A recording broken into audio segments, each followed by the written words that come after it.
first encounter with the English language happened in Ghana. It was in Accra, which is the capital city of Ghana, and Ghana is a former British colony, so they speak in English. It was really weird because I come from Ivory Coast and we speak French because we were a former French colony. So it was really weird for me to arrive in like another African country and to see like black people, African people just like me, and not being able to understand each other. That was really my first impression. It was at my mom's friends, and I grew up with them literally, and I grew up with their daughter also. She's my really friend and my really good friend, and I hope I could introduce her to you sometimes. We weren't allowed to speak French together. Her mom would always be like, no French, no French. So we had no other choice but to speak in English, and that was amazing. At first, I didn't really speak the language. I was just listening to her, and when I didn't know a word, I would be like, oh, can you help me with that word? How do you say this in English? How do you say that in English? How do you say this, that in English? And that was all the time. That was all, like, we used to play games where she was the teacher and she had this big board with fruits and animals in English, like the names of fruits and animals in English. And she was like, you are the student, you need to repeat after me. So like I was 5, we were like 5-6 years old, and that was just games, you know. That's exactly how I learned to speak English. Then I moved to England when I was 10 because my mom and dad, they had this competition. You know, when you're from a divorced family, like they never lived together, but they didn't get along. And so my dad, he was like, okay, you sent her to Ghana, I want to send her to Europe, I want her to go to England. So at 10 years old, I like went to England. I was in Norfolk, and the school was Riddlesworth Preparatory School, and it is Riddlesworth Hall Preparatory School. Yeah, it's been 20 years. Like, it was just like boarding school, and I stayed there, and it was my first time in Europe. Good thing is I already knew English at the time. I could speak in English and I could make myself understand, because the thing that happened to me when I traveled to England, it was all by myself. I traveled with the flight attendant, and I lost my luggage. So I was like, oh my god. But I had my money in my bag, and so the school, they came to get me at the airport, and I was like, okay, I lost my luggage. How can I buy clothes, toothbrush, all the things I needed, like to stay there?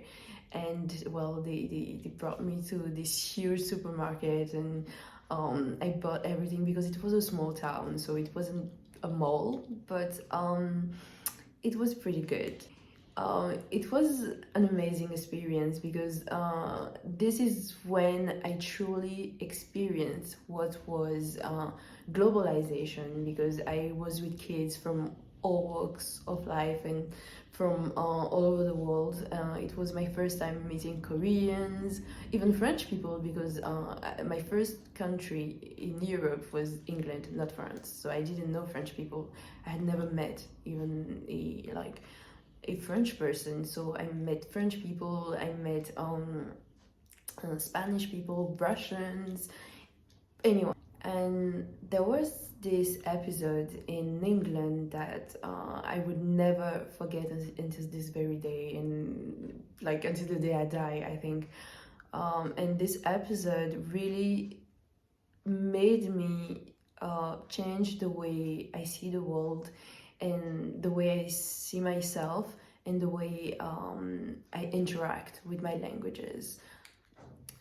we had this contest. It wasn't really a contest, but more like a presentation. We had to introduce our country to our friends, like at the camp, at the school. And because I was speaking French, they asked me to present France with French people, you know. But the thing is, I had never visited France. I didn't even know why I was speaking French at the time. I didn't know about colonization and everything. So like to me, and at the time I was 10, I was really shy. So I couldn't say, no, I don't want to do it. I want to introduce my country. I want to talk about myself and my culture and everything. I didn't do that. I just went along with all they were asking, and I can see myself presenting the baguette, you know, which is absolutely not something from my culture.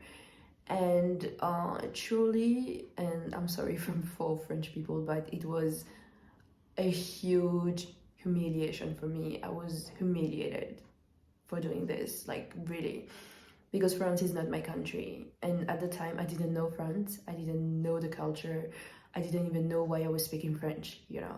So, like, when I went back to my country, I told this story to my dad, and I told my dad, you know, now when I'm gonna travel, don't put on the document that we speak French. I'm just gonna speak English because, after all, English is an international language, and it makes more sense for me to speak in English because I can reach out to so many people in the world.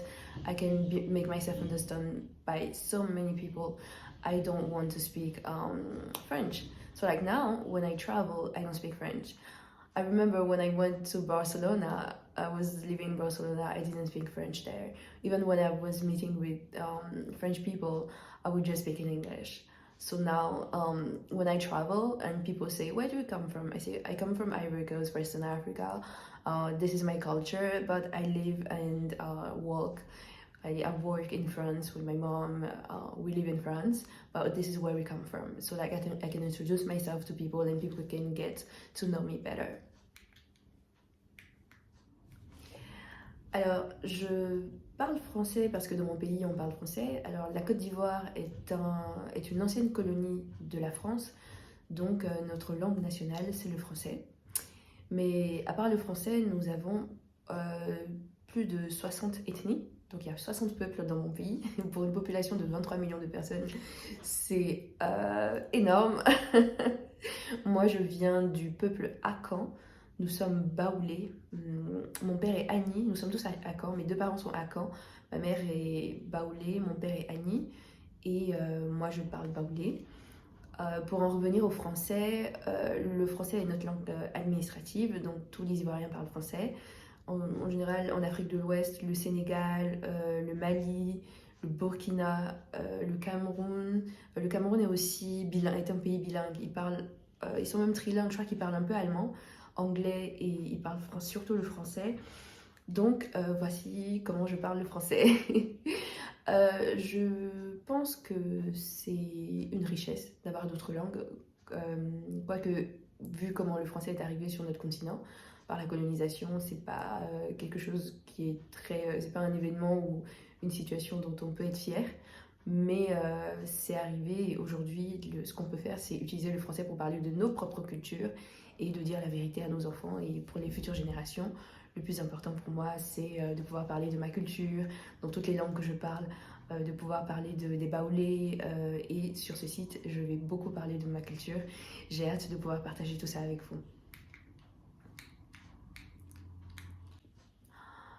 J'habite en France depuis 18 ans maintenant.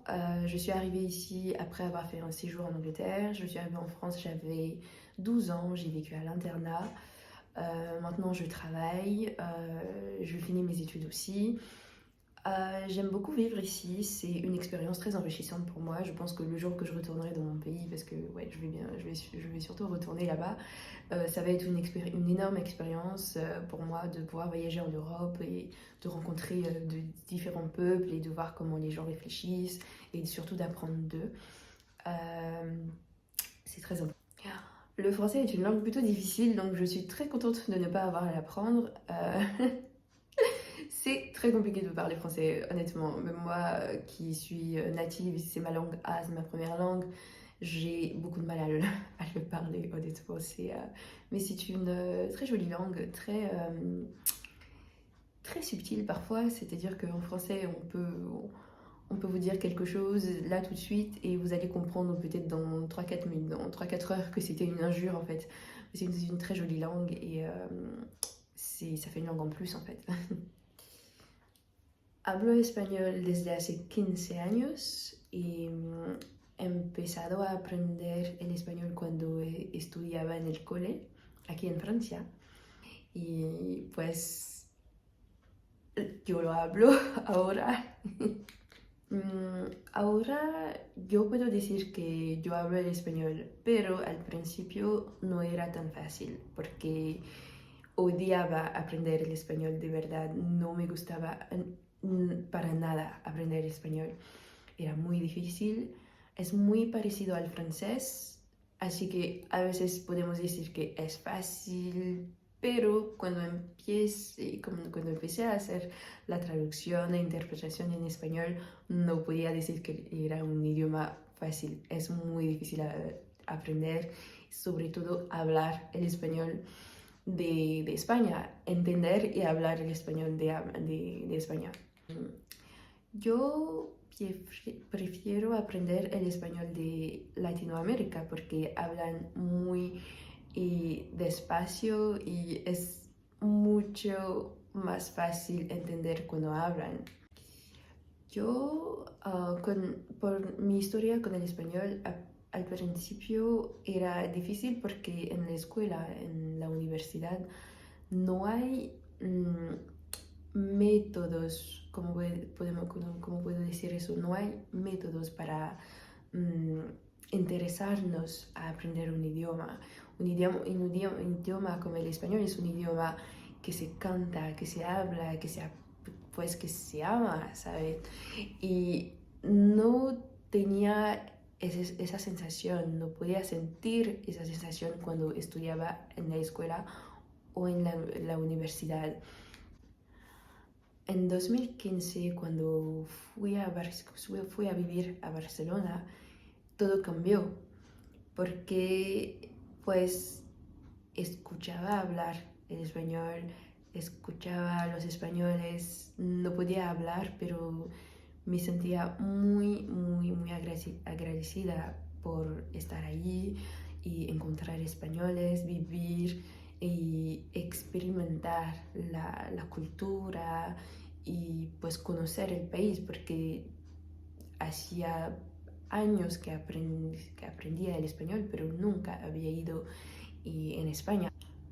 La cosa es que ahora estoy hablando en español, pero en España, en Barcelona, solo hablaba inglés. No hablaba en español para nada. Solo podía entender, podía comprender, pero respondía todo en inglés, no podía hablar. Cuando volví a Francia, después de vivir en Barcelona durante un año, y empecé a tomar mis estudios de español mucho más en serio. Porque, pues, el español es un idioma internacional. Sí, es hablado por más de 500 millones de personas en el mundo. Y es algo que necesitaba hacer, es un idioma que necesito hablar al mismo nivel que mi francés y mi inglés en este contexto internacional. Entonces, cuando volví, decidí trabajar, estudiar por mi cuenta, viendo películas y telenovelas, viendo las noticias en español, utilizando muchas aplicaciones para practicar, hablar. Algo que yo quiero, que me encanta hacer también es hacer vídeos en español, pero esos vídeos son vídeos que yo sola puedo ver.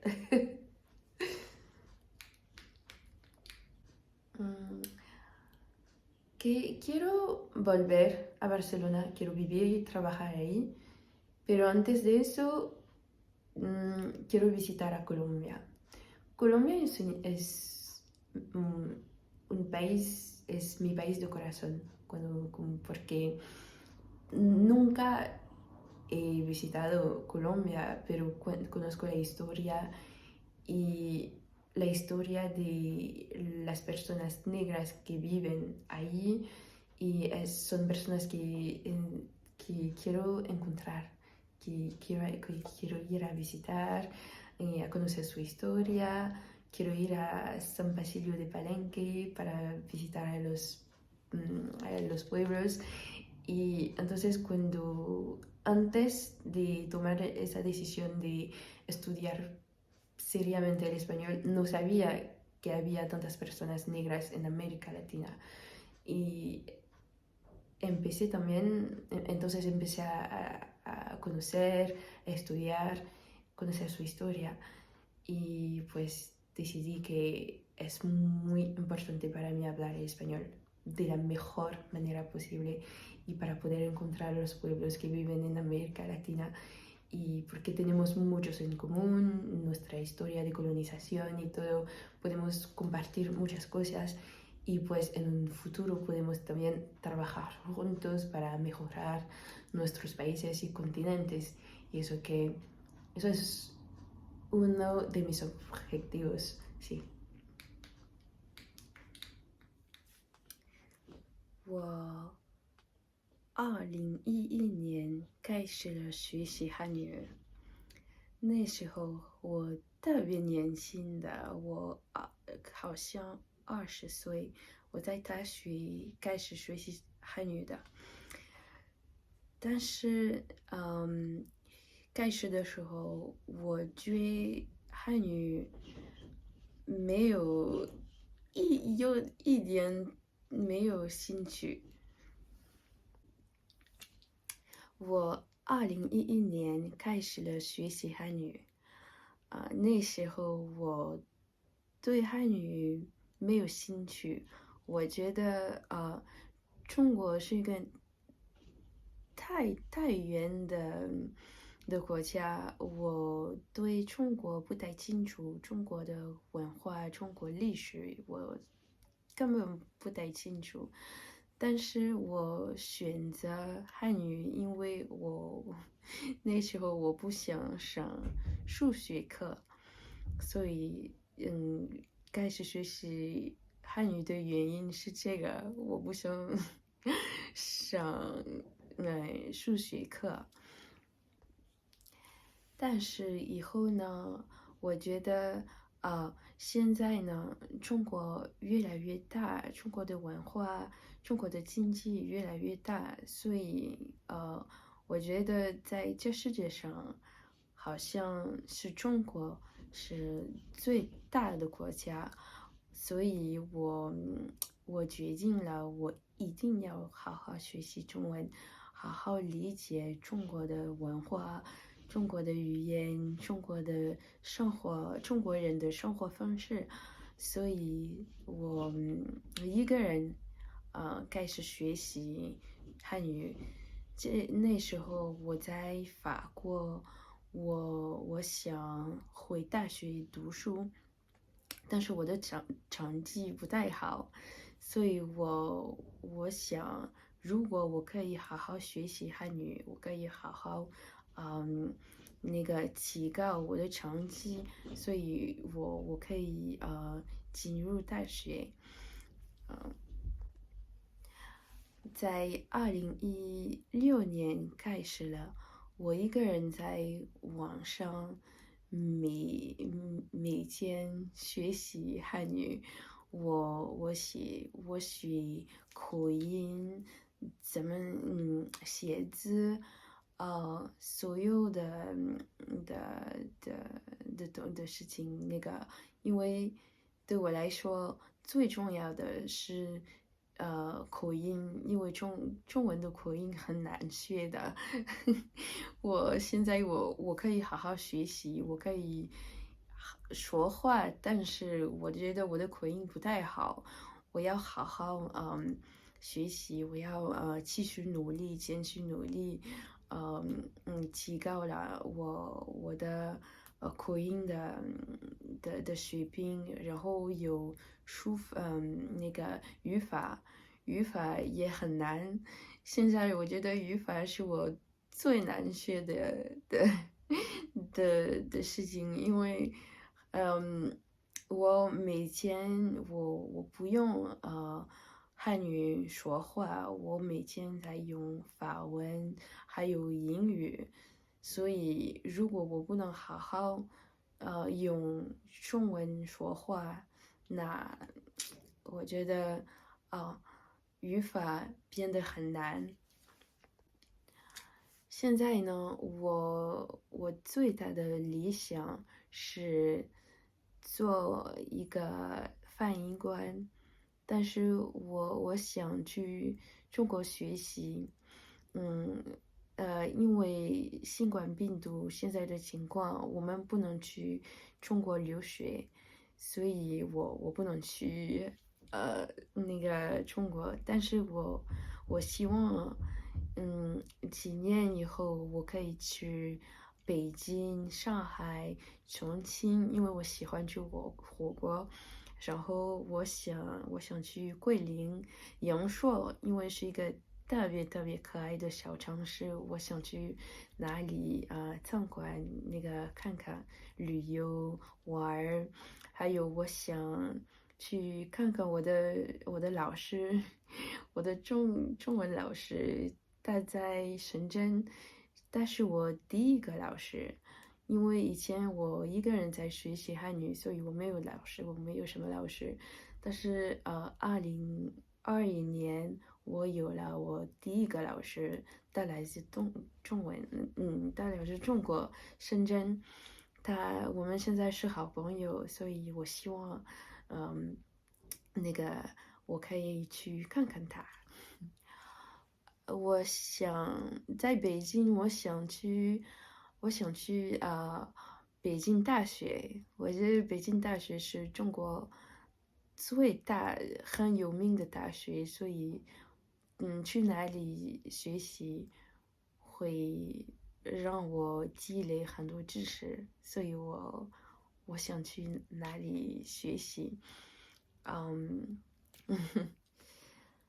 Seit 7 Jahren ich die deutsche Sprache lernen, aber mein Deutsch ist sehr schlecht. Ich kann nur ein bisschen sprechen. Diese Jahre die deutsche Sprache ist,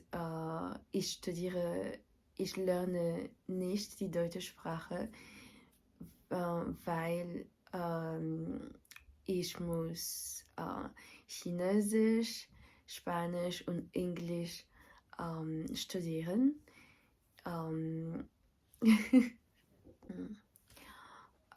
Die deutsche Sprache ist eine ist eine sehr komplizierte Sprache. Die Grammatik und die Pronunciation, die Sprache, es ist sehr kompliziert, aber ich glaube, es ist eine schöne Sprache. Ich will Deutsch sprechen. Ich will in Deutschland, ich möchte zum Deutschland, ich möchte Deutschland besuchen. As you see, I can speak French, English, Spanish, and Mandarin Chinese, but German is really difficult. So like what I was saying is I started learning German in 2015, but it's not really my working language. Like it's not an important priority for now, so I'm not giving it much time. I don't study German. I mean, especially this year because I have a lot of certifications in languages certifications. In first would be English, then Spanish and Chinese, and I have to improve my French because if I want to be a translator and a conference interpreter, it's pretty important for me to really focus on these languages. So like usually I would watch movies in German and use an app or maybe do some exercises, but that's it. I don't really practice the language. So like but I wish to learn the language. I think next year it would be easier for me because I would have less things to do. I would be able to focus on myself, just work and not school. So I would have a lot more time to learn German, and I hope to travel to Berlin this summer. I want to go to Berlin. I want to go to München, and I would love to visit the Neuschwanstein Schloss, like the castle. I think it's Ludwig II or something, or some king, And I really, really, really, really want to know more about Germany and German people. Yeah. And German is quite important. It's like really, it's the important language in Europe because Germany is the wealthiest country in Europe, in the European Union. So I think it's pretty important to know German at some point. I mean, at least study the language until level B1 or B2 just to get by. 안녕하세요. Well, I'm not gonna try and speak Korean because I started learning Korean in May 2021. I was crazy about that because it was just a decision, last minute decision, I was like, okay, I want to learn a new language. I don't want to wait. I want to throw myself out there and pick something. So I saw a lot of people on Instagram learning Korean. So I felt like, okay, when I was younger, I really loved watching Korean movies, and so I decided to learn the language. It's pretty difficult. At first, I was just learning. I was on Duolingo, learning the alphabets because this is pretty important to learn. I think it's the first step of this language is to learn the alphabet, and I had this a bit of immersion. I was listening to podcasts and watching some dramas that I had already watched in the past, and like just to get used to the language. But just like German, I really don't have time to focus on Korean right now. So like usually I would just watch movies, dramas. I would just like watch cartoons and on YouTube, but that's it. I really really don't have time to work on this language. But I'm going to learn Korean, that's for sure. I'm going to speak German and Korean. Like my goal really for all my languages is to be fluent in all 7 languages. Like I think this is the most important thing for me, because when I start something I need to go, like I need to finish it. So I think language learning is a lifetime commitment. So I can start the language today, give up tomorrow, and then start again like after tomorrow, So it's not something that's gonna be like it's not something that you do today and you stop doing tomorrow. It's like roller coasters. You go up, you come down, and yeah, that's language learning. 뭐하니요? 야래요. beflemiadra. Unti anien confue. Eklolo etiwaule. Mini tiwaule. Misi ti ani. Keo Abidjan lo. Nkan wable. Nkan blofwe. Lele eju Fransiwa. Mini te kan wable. So I try to speak my mother tongue, and this is something I'm going to talk about in another video. Um, really understand my language, my mother tongue, because I speak it with my mom. But I think my greatest frustration is that I can't speak it fluently. I think my English is even better than my mother tongue. And that's because of colonization in our countries. We speak foreign languages, we speak French, we would speak English or any other foreign language. And because these foreign languages are said to be international and to bring us much more opportunities, our parents really usually don't teach us these languages. So I think when it comes to language learning, this is my greatest frustration. It frustrates me not to be able to speak my mother tongue the way I can speak English, French, or any other language, even Chinese, even German. So like yeah, but I'm gonna talk about that in another video, don't worry. To me, language learning is much more than just vocabulary lists or grammar drills. Um, Learning so many languages made me realize a lot about myself.